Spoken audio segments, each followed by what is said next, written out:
Hello students, this video is in continuation to your subquery topic. In this we are going to discuss about multiple row subqueries. So that subqueries that return more than one row are called multiple row subqueries. तो हमने पिछले video में देखा कि किसी भी query के अंदर जब हमारी सिलेक्ट स्टेटमेंट में कंडीशन की जगह पे एक और क्वेरी को हम यूज करते हैं तो वो हमारी सब क्वेरी होती है। तो अगर इनर क्वेरी के रिजल्ट में हमारे पास मल्टीपल रोज रिजल्ट में आ रही हैं तो हम उस टाइप की क्वेरी को कहेंगे मल्टीपल रो सब क्वेरी। तो इनको सॉल्व करने के लिए हम तीन ऑपरेटर्स को यूज कर सकते हैं, इन, एनी एंड ऑल। तो इनको हम विद हेल्प ऑफ एग्जांपल्स देखते हैं कि कैसे यूज करेंगे। तो first query is find the employees who earn the same salary as the minimum salary for departments। तो हमें उन एम्प्लॉइज की सैलरी को डिटरमिन करना है जिनकी salary minimum salary for department से के इक्वल है। मींस हमें हर डिपार्टमेंट की मिनिमम सैलरी पता हो कि डिपार्टमेंट 10 की मिनिमम सैलरी कितनी है, डिपार्टमेंट 20 की कितनी है, डिपार्टमेंट 30 की कितनी है। तो जब ये मिनिमम सैलरीज हमें पता हो तो हमें फिर हर एम्प्लॉय की सैलरी के साथ इसको कंपेयर करना है और ये देखना है कि किस किस की सैलरी इन मिनिमम सैलरीज के इक्वल है। ठीक है, तो इसको हम सब क्वेरी की हेल्प से सॉल्व करेंगे और यहाँ पे हमारा यूज होगा इन ऑपरेटर। तो इन ऑपरेटर हमने पहले भी यूज किया है, तो यहाँ कैसे यूज हो रहा है। तो पहले हम इनर क्वेरी देख लेते हैं कि हमें क्या पता करना है। Select min sal from EMP group by department number. तो हमें जितने भी एम्प्लॉयज के रिकॉर्ड्स हैं उनको डिपार्टमेंट वाइज ग्रुप में लेना है। मतलब डिपार्टमेंट 10 का एक ग्रुप बन जाएगा, डिपार्टमेंट 20 का एक ग्रुप, डिपार्टमेंट 30 का एक ग्रुप, और उन ग्रुप्स में से हमें मिनिमम सैलरी फाइंड आउट करनी है। तो इसका मतलब है कि हमारे पास तीन वैल्यूज रिटर्न होंगी। अगर तीन डिपार्टमेंट है तो तीन वैल्यूज रिटर्न होगी। तो जितने डिपार्टमेंट होंगे उतनी ही वैल्यूज हमें उतनी मिनिमम सैलरीज रिटर्न होगी। तो हम इस एग्जांपल में तीन वैल्यूज ले रहे हैं। तो सपोज डिपार्टमेंट 10 की मिनिमम सैलरी 800 है, 20 की 950 है और 30 की 1300 है। तो ये तीन वैल्यूज हमारी इनर क्वेरी रिटर्न करेगी। ठीक है, उसके बाद हम लेना क्या चाहते हैं। सिलेक्ट ई नेम सेल डिपार्टमेंट नंबर। ये तीन कॉलम्स हम सिलेक्ट करना चाहते हैं फ्रॉम ईएमपी वेयर सेल इन। तो उसके आगे ये आ जाएगा कि ये तीन सैलरीज हमारे पास दी हुई हैं।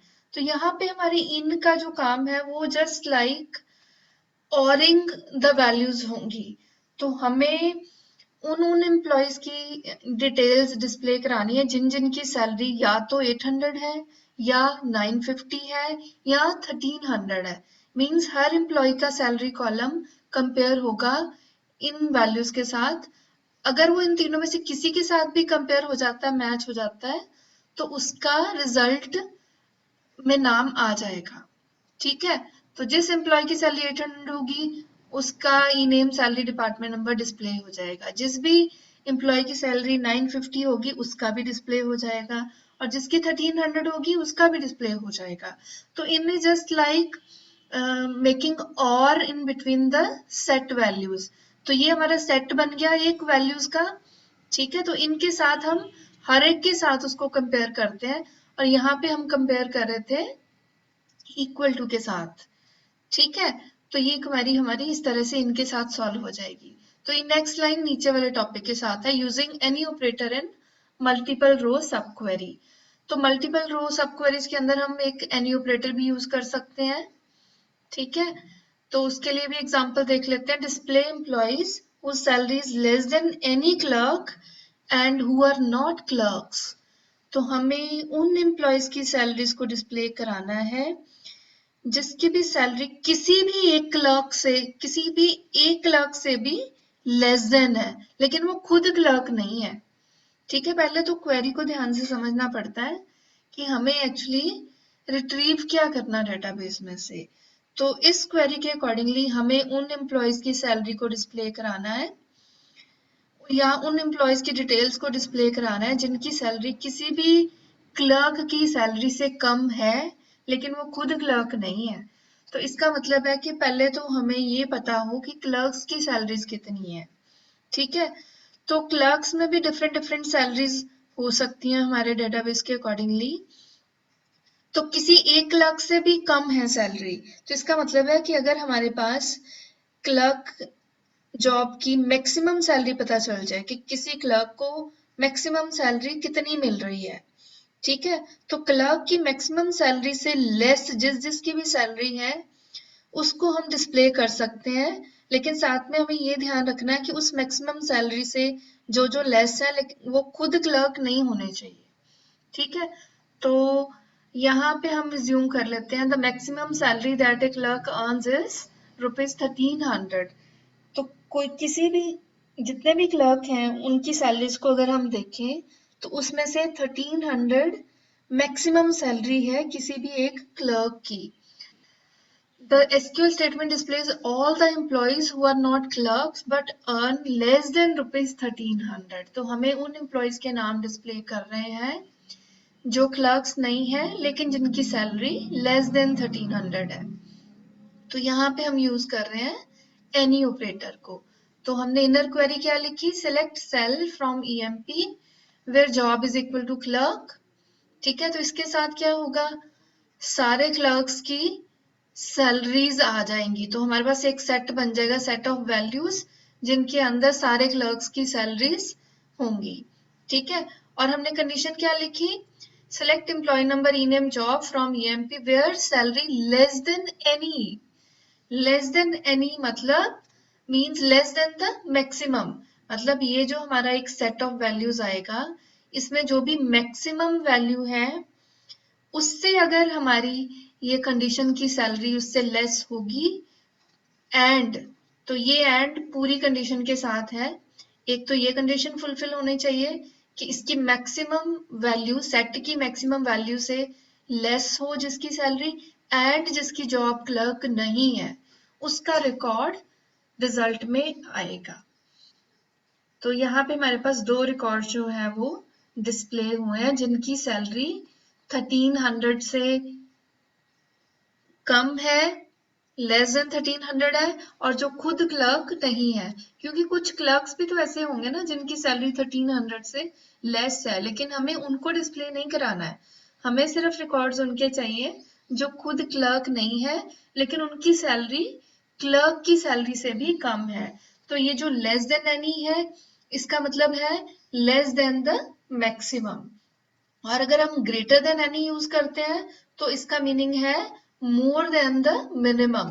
तब हम जो सेट दिया होता है उसमें से मिनिमम वैल्यू देखते हैं। ठीक है, तो जिसकी भी वैल्यू मिनिमम से ज्यादा होगी वो रिजल्ट में आ जाता है। और तीसरा हम यूज कर सकते हैं equal to any, it is equal to in. तो इक्वल टू एनी का मतलब तो इन ही हो गया। ठीक है, जैसे हम वहां पे हर वैल्यू के साथ इक्वेट करके रिजल्ट ले लेते हैं, वही मीनिंग यहाँ पे इज इक्वल टू एनी का होगा। ठीक है, third operator is all operator. The all operator compares the value to every value return by a sub query. तो ऑल ऑपरेटर भी हमारा सब क्वेरी के रिजल्ट की हर एक वैल्यू के साथ वैल्यू को कंडीशन को मैच करेगा। तो एग्जांपल देख लेते हैं, display employees whose salary is greater than the average salaries of all the departments। तो हमें उन एम्प्लॉइज की डिटेल्स शो करनी है जिसकी सैलरी हर डिपार्टमेंट की एवरेज सैलरी से ज्यादा है। मतलब पहले तो हमें सारे डिपार्टमेंट्स की एवरेज सैलरीज पता हो, ठीक है, फिर हर एम्प्लॉय की salary in her average salary के साथ कंपेयर होगी। ठीक है, और सबसे ज्यादा है मतलब अगर किसी डिपार्टमेंट की एवरेज सैलरी, सपोज डिपार्टमेंट 10 की एवरेज सैलरी 1000 है, डिपार्टमेंट 20 की 2000 है, डिपार्टमेंट 30 की 4000 है। ठीक है, तो हमें किन एम्प्लॉयज की सैलरी डिस्प्ले या रिकॉर्ड्स डिस्प्ले कराने हैं, जिस जिस एम्प्लॉय की सैलरी इन तीनों सैलरी से ज्यादा है। ठीक है, तो तीनों सैलरी से ज्यादा देखने के लिए हम क्या कर सकते हैं, इसमें से मैक्सिमम सैलरी कौन सी है जो मैंने एग्जांपल बताई, 4000। तो जिसकी सैलरी 4000 से ज्यादा होगी तो ऑटोमेटिकली भी वो 2000 से भी ज्यादा है, वो 1000 से भी ज्यादा है। ठीक है, तो हम मैक्सिमम वैल्यू के साथ कंपेयर करके भी रिजल्ट को शो कर सकते हैं। तो देख लेते हैं कैसे लिखा हमने। The highest average salary of department is rupees 2916 rupees. So the query returns those employees whose salary is greater than rupees 2916 rupees. तो कैसे लिखा हमने, इनर क्वेरी देख लेते हैं पहले। Select average sal from EMP group by department number. तो inner query में हमने फिर से ग्रुप बाय यूज किया कि रिकॉर्ड्स को हमने डिपार्टमेंट वाइज लगाया, हर डिपार्टमेंट की सैलरी देखी, उसमें से उसकी एवरेज सैलरी कैलकुलेट होएगी। इट मींस जितने डिपार्टमेंट होंगे उतनी ही एवरेज सैलरीज ये क्वेरी हमें रिटर्न करेगी। तो हमारे पास फिर से एक सेट ऑफ वैल्यूज बन जाएगा यहाँ पे। ठीक है, तो वो सेट ऑफ वैल्यूज कंपेयर होगा हर एम्प्लॉय की सैलरी के साथ। ठीक है, and greater than all, it means इस सेट के अंदर जितनी भी वैल्यूज हैं उन सबसे ज्यादा होनी चाहिए। तो it is just like having and in between the values, कि जैसे यहाँ पे मैंने एग्जांपल में बताया कि एवरेज सैलरी एक की 1000 है, एक की 2000 है, एक डिपार्टमेंट की 4000 है। तो हमारे पास सेट में क्या वैल्यूज आ गई, 1000, 2000 एंड 4000। तो सबसे ज्यादा होने का मतलब कि जिसकी सैलरी 1000 से भी ज्यादा है एंड 2000 से भी ज्यादा है एंड 4000 से भी ज्यादा है। तो it is just like having and in between the set of values, कि हमें सबके बीच में एंडिंग करनी है। तो सबसे ज्यादा होगी तो ही वो रिकॉर्ड जो है वो रिजल्ट में डिस्प्ले होगा। तो यहाँ पे हमारे पास ये 4 रिकॉर्ड्स आ गए हैं जिनकी सैलरीज हर डिपार्टमेंट की एवरेज सैलरी से ज्यादा है। तो here greater than all means more than the maximum and less than all means less than the minimum. ठीक है, the not operator can be used with in any and all operators. तो हर condition को complement करने के लिए हम not भी साथ में यूज कर सकते हैं। ठीक है, अगर कॉम्प्लीमेंट्री क्वेरी बनानी हो, नेगेटिव हमें उसका कंडीशन बनानी हो, तो हम नॉट यूज कर सकते हैं कि नॉट इन, नॉट एनी, इस टाइप से हम तीनों ऑपरेटर्स के साथ नॉट को भी यूज कर सकते हैं। तो नेक्स्ट कम्स मल्टीपल कॉलम सब क्वेरीज। तो अभी तक हमने जो 2 टाइप्स की हैं उसमें हमारे पास हम रिजल्ट में एक एक रो या मल्टीपल रोज ले रहे थे। हमने जैसे एवरेज सैलरीज ली हर डिपार्टमेंट की, तो हर डिपार्टमेंट वाइज हमारे पास 3 एवरेज सैलरीज आई, तो वो 3 रोज हमारी जनरेट हुई। अब हम लेना चाहते हैं कि रो चाहे सिंगल है लेकिन उसके कॉलम्स, फील्ड्स हमारे पास मल्टीपल आ रहे हैं अगर इनर क्वेरी के रिजल्ट में, तब हम उनको कैसे यूज करेंगे। तो इसका जनरल सिंटेक्स इस तरह से, select column 1, column 2 and so on, जो भी सिलेक्ट करना फ्रॉम टेबल नेम।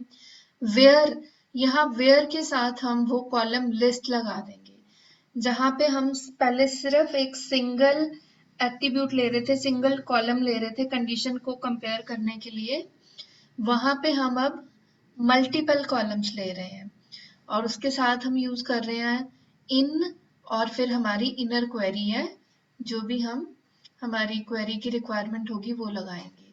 तो एग्जांपल देख लेते हैं।